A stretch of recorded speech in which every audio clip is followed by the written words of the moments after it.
La plupart des hommes sont des suceurs d'énergie. La plupart des hommes se servent de votre énergie. Ils vous dépouillent de votre force de vie. Bienvenue au Goddess Mindset. C'est la chaîne YouTube qui parle de féminité, le luxe et le succès des femmes, en particulier de la femme noire. Sur cette chaîne YouTube, nous parlons de féminité et j'aimerais toujours parler de féminité, de belles choses joyeuses et de comment faire un make-up et de comment être jolie. J'aimerais bien, mais ici, je parle beaucoup plus des choses de l'esprit, des choses qui nous poussent à réfléchir, des problèmes émotionnels qui existent dans nos vies et dans notre société. Les hommes font partie de notre vie. Si vous êtes une femme et que vous souhaitez un jour avoir une relation, vous marier, être avec eux, il va falloir comprendre et accepter certaines réalités pour que cette expérience soit beaucoup plus douce et bénéfique pour vous. À l'avenir, je pense que je parlerai de moins en moins des hommes parce que je pense qu'à un certain niveau, il faut savoir se concentrer sur nous en tant que femmes et découvrir ce qui ne va pas avec nous, ce que nous devons soigner à l'intérieur de nous pour avoir de meilleures expériences dans la vie. Parler des hommes, parler des relations amoureuses, dans une certaine mesure, c'est aussi parler des femmes.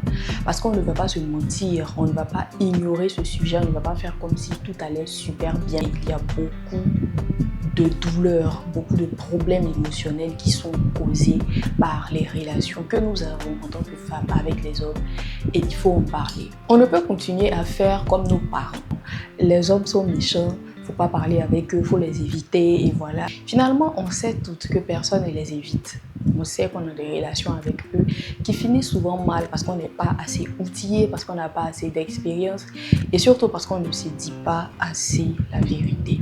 Ils se servent de votre énergie. Et je pense que c'est l'une des premières choses que nous réalisons dans la vie de femmes adultes. Que finalement, les hommes ne sont pas tous ces êtres super intelligents. Ils ne représentent pas tous le prince charmant qu'on espérait un jour rencontrer et avoir. Non, la plupart d'entre eux ne sont pas ici.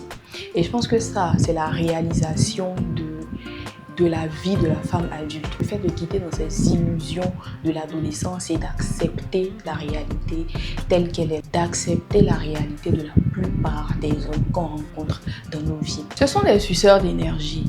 Ils prennent votre énergie, ils se servent. Et celui qui prend n'est jamais fatigué de prendre. C'est à celle qui offre de comprendre et de mettre des barrières par rapport à ce qu'elle offre à la personne en face d'elle. Je pense qu'il y avait un challenge TikTok ces derniers temps où il y avait des femmes qui montraient leur vie, leur physique et tout, de quand elles étaient mariées et de quand est-ce qu'elles sont devenues célibataires. Et on voyait toute la différence. Parce que les femmes donnent beaucoup dans les relations. Souvent, on leur a rien demandé. On nous a rien demandé, mais on donne tout. Juste parce qu'on veut se faire remarquer. Juste parce qu'on pense que le fait d'agir ainsi nous garantit certaines choses. Juste parce qu'on pense que le fait d'agir ainsi fait de nous des femmes différentes, des meilleures femmes par rapport à d'autres. Juste parce que souvent aussi on nous utilise et on ne le sait même pas. Il y a des femmes qui prennent 10 ans de plus, juste dans des relations de 5 ans. Elles ont des rides. Elles deviennent vieilles et fripées, juste dans des relations de 5 ans, juste dans des mariages de 5 ans, 3 ans. Parce qu'on prend en elles, physiquement, moralement aussi. Comment cela se matérialise réellement? Lorsque vous vous mettez en couple, quelque part, tout repose sur vous. La contraception, oui, parce que c'est eux qui mettent enceinte, mais c'est vous qui prenez les plus gros risques avec la contraception, avec la pilule, avec toutes ces choses que vous devez mettre dans votre corps pour éviter de tomber enceinte, pour rester saine.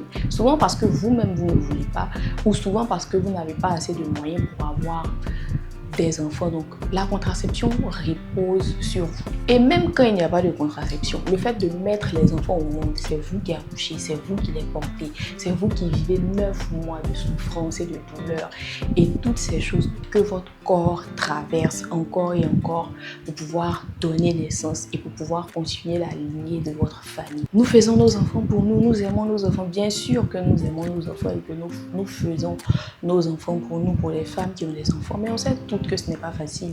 Et je pense que le moins mensonge du voyage parfait et harmonieux de la maternité commence à disparaître et plus de femmes disent vraiment ce qu'il en est. Donc ce n'est pas quelque chose qui se passe sans dégâts, sans soucis et sans problème. C'est dangereux et plusieurs femmes risquent leur vie tous les jours. Donc ça aussi, ça repose sur vous. Et surtout lorsque la personne avec qui tu partages ta vie, la personne avec qui tu es, ne t'aide pas et ne comprend pas à quel point c'est immense et c'est fort de porter une grossesse. Et en plus, tu participes aussi aux charges de la maison. Parce que soyons réalistes, les petits foyers dans les studios, tu participes. Il y a plein de foyers où les femmes participent. On va toutes parler de à quel point on ne fait pas de 50-50 et tout. Mais dans la réalité, les femmes mentent beaucoup sur Internet. Beaucoup. Elles racontent des choses qu'elles ne vivent pas. En réalité, beaucoup font le 50-50, beaucoup participent à leur foyer, même si c'est 30%, même si c'est 20%. Donc tout ça repose sur toi, repose sur ta vie. Et c'est pour ça qu'on ne reconnaît plus certaines femmes. C'est pour ça qu'on ne reconnaît plus certaines de nos tantes, de nos amies, de nos sœurs qui sont dans des foyers. On ne comprend pas pourquoi est-ce qu'elles changent ainsi. On ne comprend pas vraiment ce qui se passe. Mais elles changent radicalement une fois qu'elles sont en mariage, une fois qu'elles sont souvent en concubinage, souvent dans un foyer. Tu te retrouves épuisé par la contraception qui fait n'importe quoi avec ton cycle menstruel, qui te donne des boutons, des poils au visage, souvent d'autres problèmes beaucoup plus graves, ou alors tu fais beaucoup d'enfants. Donc tu es épuisé par les grossesses et tu n'arrêtes pas d'accoucher, c'est épuisant, tu ne sais plus ce qui se passe avec ton corps. Tu participes aussi aux charges de la maison parce que tu l'aimes, il faut que tu le soutiennes. Une fois que tu as des enfants, tu veux aussi apporter ce que tu peux pour tes enfants, donc tu travailles et tu participes aussi à la vie de tes enfants, que ce soit physiquement, moralement, mentalement et financièrement. Tu fais tout ça. Tout ça, tu le fais, tu le vis. Et on sait à quel point les femmes sont impliquées dans tout ce qu'elles font. En fait, il n'y a pas de demi-mesure. Souvent avec les femmes, elles sont complètement impliquées à 100%, à 300% dans ce qu'elles font. Et cela les épuise mentalement. On pourrait dire que je peins un tableau très pessimiste des relations amoureuses, du mariage, du concubinage, de tout ce qu'on entretient avec les hommes lorsqu'on interagit avec eux. Mais je pense que je ne vous dis rien de nouveau. Il n'y a rien de nouveau sous le soleil. Vous savez très bien que ce que je dis est vrai. On connaît toute une amie, une tante, une sœur qui vit cette situation, qui a vécu cette situation. Ou alors peut-être que vous-même, alors que vous me regardez, vous êtes dans cette situation. La plupart du temps, lorsque les femmes se mettent en couple, elles perdent une partie d'elles-mêmes.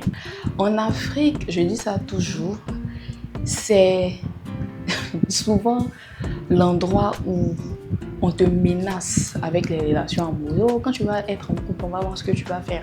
Quand tu vas être en couple, tu vas rester tranquille. Un jour, tu vas tomber sur un homme qui va te régler. C'est ce genre de choses qu'on nous dit lorsque tu es une femme qui vit, qui s'affirme, qui est sexy. Parce que quelque part, c'est à ça qu'on s'attend. Que tu te mettes en couple et que tu la fermes et que tu disparaisses des réseaux sociaux. On connaît toute cette fille qui s'est mariée et qui a complètement disparu, qui est partie parce que maintenant elle est casée. Il y a toujours cette petite partie de l'ego de la plupart de nos hommes qui viennent vers nous pour casser quelque chose en nous, pour briser cette petite chose en nous, pour qu'on disparaisse, pour qu'on ne parle plus, qu'on se taise. Et étant donné que la plupart des femmes disent beaucoup de choses juste pour se faire remarquer sur les réseaux sociaux, ne sont pas sincères dans leur approche, dans ce qu'elles disent d'elles-mêmes.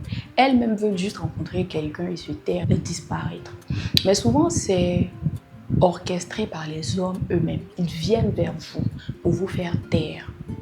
Donc, il faut toujours perdre quelque chose quand même, d'une façon ou d'une autre, dans la plupart des relations. Soit tu n'es plus sexy comme avant, soit tu fais semblant de ne plus être trop intelligente pour ne pas vexer l'ego de monsieur, parce que c'est lui qui doit être le plus intelligent, celui qui connaît tout. La plupart des hommes ici sont des suceurs d'énergie et des gens très insécures qui poussent les femmes à se diminuer, à ne plus vraiment être ce qu'elles sont. Mais monsieur, lui, par contre, ne change jamais rien dans sa façon d'être, dans sa façon de vivre. Souvent même, il n'y a pas plus célibataire qu'un homme marié. Il n'y a pas plus célibataire qu'un homme marié. Et c'est accepté ici, dans nos pays. C'est normal. Monsieur va toujours dans les bars en train de vivre sa vie. Et lorsqu'on lui demande, non, madame est à la maison, c'est des choses qui arrivent. C'est pas que je suis pessimiste, que je veux briser des couples et tout, mais c'est des choses qui arrivent. Et est-ce que je suis en train de dire que les femmes sont des êtres parfaits, des anges tombés du ciel qu'on martyrise tous les jours? Non, ce n'est pas ce que je veux dire. Et justement, je pense que nous avons une grande part de responsabilité dans ce qui nous arrive. Une grande part de responsabilité, tout d'abord parce que c'est des choses qu'on ne veut pas accepter. Le premier pas pour essayer de changer tout ça, d'avoir moins de douleur et de vivre dans une certaine paix, c'est d'accepter cela. C'est de regarder les choses en face, d'accepter cela et de nous demander nous-mêmes quelle est notre part de responsabilité dans tout ce qui arrive, dans tout ce qui se passe. Et surtout de se demander aussi qu'est-ce qu'on peut faire pour ne plus être dans tout ce qu'il y a de plus toxique, difficile à vivre et qui nous bouffe notre force de vie. Car nous aussi, nous avons notre part de responsabilité. Nous avons notre part de responsabilité lorsque souvent nous faisons toutes ces choses alors qu'on ne nous a absolument rien demandé. Souvent, nous nous mettons dans des relations, nous commençons à faire des enfants, nous sommes impliqués à 200%, nous faisons toutes ces choses alors que personne ne nous a rien demandé. Et on fait tout ça en espérant que l'homme en face de nous soit reconnaissant. Ce n'est pas comme ça que la vie fonctionne.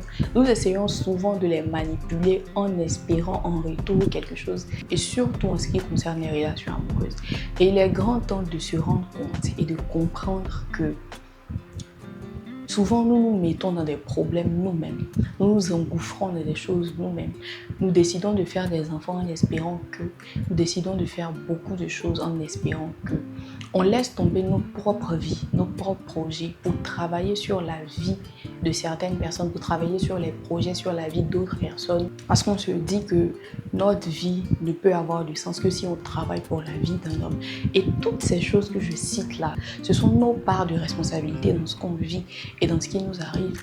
Surtout pour des femmes qui ont étudié, pour des femmes qui ont des diplômes, pour des femmes qui ont aujourd'hui un certain niveau de vie et un certain niveau intellectuel. Est-ce que je suis en train de dire que tous les hommes sont mauvais, qu'il n'y a pas d'hommes bien et qu'il n'y a pas d'hommes capables d'aimer et de respecter une femme? Bien sûr que non. Il y a forcément des exceptions. Il y a forcément des hommes qui savent se comporter et qui savent être en couple avec des femmes et qui ne sont pas assez insécures pour pouvoir te briser et pouvoir absolument te changer, t'empêcher d'être celle que tu es. Alors, le premier pas vers la vie de femme adulte, c'est de comprendre toutes ces réalités-là, c'est de les accepter pour éviter de se retrouver dans des problèmes, pour éviter d'être déçu. Parce qu'on a souvent dans la tête tellement d'illusions et tellement de rêves par rapport à eux. Et on a l'impression que n'importe quel homme qui vient vers nous, c'est lui le prince charmant qui va changer notre vie, qui va... Non, en fait. Je pense que avec le temps, il faut savoir rester sereine pour que la personne qui vient, que l'homme qui vient vers toi te montre que c'est lui l'exception. Et c'est pas toi qui dois être surexcité à chaque fois que tu rencontres quelqu'un. Parce que tu n'as plus 15 ans en fait. Et je pense qu'on a toutes quand même un peu d'expérience, même si on ne peut pas tout connaître. Et on n'a pas besoin d'avoir 10 000 expériences avec eux pour comprendre certaines choses et pour pouvoir garder son calme par rapport à certaines réalités. C'est aussi le fait d'accepter que même l'homme le plus gentil, le plus parfait, celui qui t'aimera comme il faut, ne pourra pas combler tous tes problèmes émotionnels et tous tes traumas et toutes les souffrances que tu as endurées, soit dans tes relations passées ou dans ta vie en général. Parce que les hommes ne sont pas vos enfants. Les hommes ne sont pas vos enfants, ce ne sont pas vos besties. Il y a un certain niveau émotionnel qu'ils ne peuvent pas comprendre et qu'ils ne peuvent pas combler. Et aussi, ce n'est pas le fait de faire des enfants qui va régler tous vos problèmes émotionnels. Si vous avez des problèmes émotionnels, c'est à vous de les régler. C'est à vous de chercher des solutions pour les régler afin d'en finir. Mais ce n'est pas le fait de se jeter dans toutes les relations que vous rencontrez, d'être forcément en couple avec tous les hommes que vous rencontrez qui va régler vos problèmes émotionnels. On a toutes, je pense, des traumas. il faut savoir faire une introspection pour nous rendre compte des problèmes émotionnels que nous avons à notre niveau, de les accepter, de les reconnaître et d'essayer de régler ces problèmes-là. Parce que toutes les solutions de nos vies en tant que femmes ne se trouvent pas dans les relations amoureuses. Et ce ne sont pas les hommes qui vont vous sauver de ce que vous vivez, de ce que vous traversez et des problèmes émotionnels que vous avez accumulés durant toute votre vie. C'est aussi le fait de se demander qu'est-ce que je gagne dans cette relation. Même si ce n'est pas forcément financier, même si ce n'est pas forcément matériel, mais au moins est-ce que j'ai la paix? Au moins est-ce que je dors bien la nuit? Au moins est-ce que tout va bien? Est-ce que lorsque je pose la tête la nuit, je me sens bien? Est-ce que je ne suis pas en train de donner beaucoup plus qu'on me demande? Est-ce que je ne suis pas en train de forcer les choses? Est-ce que je ne suis pas en train de me supplier de m'aimer, de m'épouser? C'est l'heure, je pense, de se poser toutes ces questions et d'être vraiment honnête avec soi-même. Parce qu'on ne va pas passer toute notre vie à rejeter la faute sur les hommes. Et comme je l'ai dit au début, celui qui prend ton énergie n'est jamais fatigué de prendre. C'est à toi de te poser des bonnes questions et de savoir si vraiment tu fais tout ça naturellement parce que ça te plaît ou tu es dans un processus d'essayer de donner certaines choses pour que la personne en face soit reconnaissante. Est-ce que je ne suis pas en train de perdre la tête? Est-ce que je ne suis pas en train de ramasser plein de maladies, des IST, des MST? Et je continue de pardonner parce que je veux être honorée un jour. Est-ce que j'ai encore de l'estime de moi-même?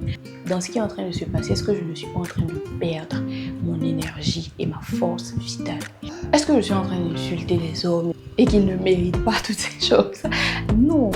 Et je suis sûre que les plus honnêtes d'entre eux savent de quoi je parle et savent que ce que je dis a du sens et a du crédit. Parce que lorsque tu as dans ta vie des hommes qui t'aiment, lorsque tu as un père qui t'aime, lorsque tu as des frères qui t'aiment, des personnes, des amis de sexe masculin qui te considèrent, ce sont eux-mêmes qui te donnent ce genre de conseils. Et ce sont eux-mêmes qui te disent certaines vérités à propos de leur propre genre.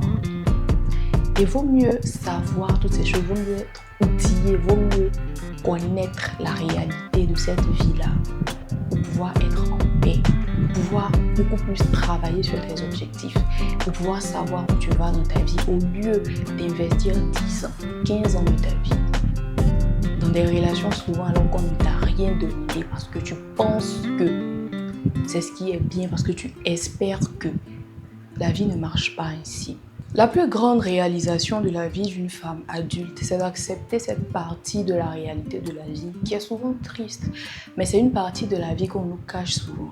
C'est de sortir de ces illusions, de croire que les hommes sont tous des princes charmants, qui sont comme il faut et qui viennent nous sauver de la douleur de la vie. Non, personne ne vient nous sauver et c'est vous qui priorisez leur vie avant la vôtre. Eux, ils ne font jamais cela. Jamais. Et grandir, c'est se rendre compte de cette réalité, de l'accepter et de vivre avec. En plus, je ne sais pas comment, je ne sais pas quelle magie noire il y a derrière cette réalité, mais lorsque tu es avec quelqu'un que tu te priorises, qu'il sait que tu n'hésiteras pas à t'en aller si les choses ne vont pas comme il faut et que tu es assise financièrement, émotionnellement, mentalement, il sait que tu peux partir du lot du jour au lendemain. C'est là qu'il se bouge pour que tout se passe bien dans la relation. Mais lorsqu'ils sentent le désespoir dans votre vie, dans votre façon de parler, dans votre façon d'être, ils commencent à s'en foutre. Tout devient banal. C'est là que les choses se dégradent de plus en plus. Le seul secret peut-être dans cette vidéo, ça sera d'accepter la réalité en face et d'être beaucoup plus minutieuse dans nos choix et dans notre façon de vivre, dans notre façon d'agir. D'essayer aussi d'être réaliste et d'être vrai envers nous-mêmes par rapport à nos problèmes émotionnels et mentaux afin de faire de meilleurs choix. Bien sûr, on ne peut pas tout connaître, on ne peut pas tout maîtriser, on ne peut pas maîtriser tous les risques qui existent dans la vie, mais on peut limiter certaines choses et on peut éviter certains problèmes lorsqu'on est franche avec nous-mêmes. Merci Goddess et à très bientôt pour une nouvelle vidéo.